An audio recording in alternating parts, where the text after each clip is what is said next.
আমরা রুটি রান্না করছি, দেখে নেন কলাই আর চাল দিয়ে। কে কে খাবেন চলে আসেন। একটা রুটি কড়াই দিয়ে আছে আর একটা রুটি করছি। আর এই যে মশলা, কি সুন্দর ঠান্ডা ঠান্ডা, একদম বৃষ্টি পড়ছে।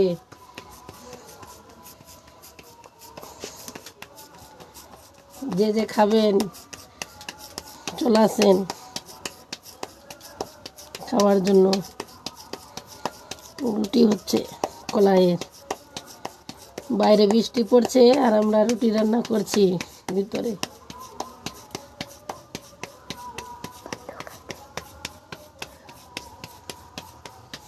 বৃষ্টিলে